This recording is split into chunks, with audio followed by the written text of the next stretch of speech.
ৰাজ্যৰ চৌদিশে দুৰ্গতি নাশিনী দুৰ্গা পূজাৰ উখল মাখল পৰিৱেশ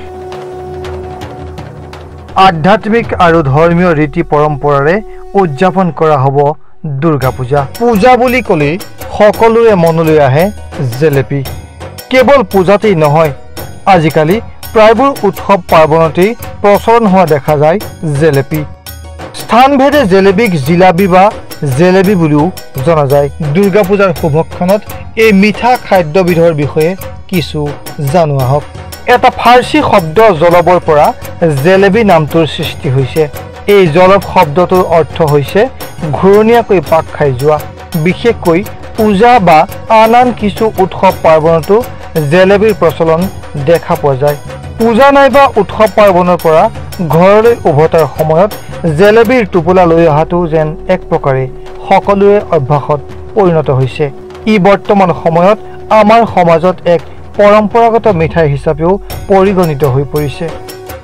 মিঠা খাদ্যত জেলেপিৰ ব্যৱহাৰ অতি প্ৰাচীন ইৰাণত ৰমজান মাহৰ ইফতাৰৰ সময়ত এইবিধ মিঠাই খোৱা হৈছিল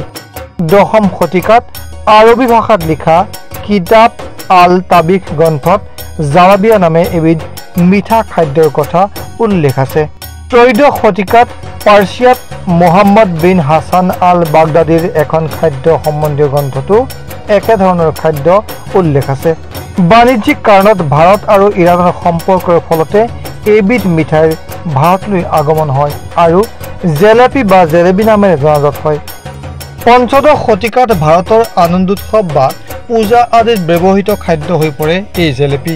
1450 চনত ৰচনা কৰা প্ৰিয়ম কৰ্ণৱ কথা কিতাপত জেলেপি খোৱাৰ কথা বৰ্ণনা কৰা আছে 16 শতিকাৰ কিতাপ ভোজনা কুতুহাল নামে খাদ্য প্ৰস্তুতকৰণ সম্বন্ধীয় কিতাপতো জেলেপিৰ প্ৰস্তুত বিধি লিখা আছে তদুপৰি সংস্কৃত গ্ৰন্থ গুণ্য গুণ বুধিনীতো জেলেপিৰ ৰন্ধন পদ্ধতিৰ বিষয়ে উল্লেখ কৰা আছে কেনেদৰে প্ৰস্তুত কৰা হয় জেলেপি জেলেপিত সাধাৰণতে 5টা পাক থাকে প্ৰচলিত ধাৰণা মতে দীঘলকৈ তৈয়াৰ কৰিলে সহজে ভাঙি যাব বুলি পাক খুৱাই সৰু সৰু কৰি তৈয়াৰ কৰা হয় 5টা পাক থকা এই জেলেপি ময়দাৰে তৈয়াৰ কৰা হয় তেল বা ঘিউত ৰঙচুৱাকৈ ভাজি ঘনকৈ পগাই থোৱা চেনিৰ গৰম ৰসত ডুবাই ৰখাল কৰি খোৱাৰ উপযোগী কৰি তোলা হয় ময়দা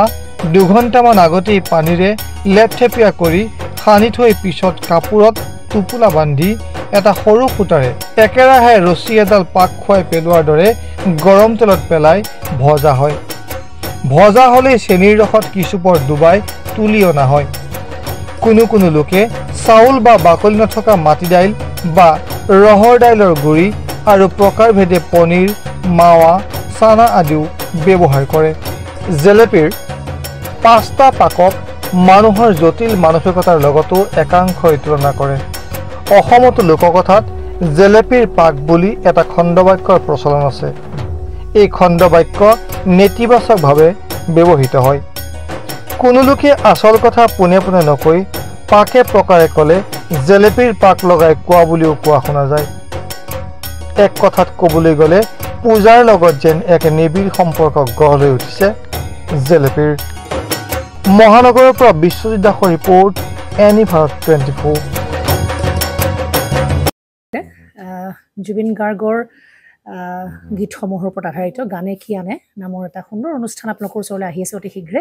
অহা 15 আগষ্টৰ পৰা ধেমাজিৰ পৰা প্ৰথম অডিশ্যন আৰম্ভ হ'ব আৰু সেই অডিশ্যনৰ যোগেদি বিভিন্ন কণ্ঠশিল্পীসকলে যিসকলে এই অনুষ্ঠানত যোগদান কৰিব বিচাৰে তেওঁলোকে এই অডিশ্যনৰ যোগেদি আগবাঢ়ি আহক আৰু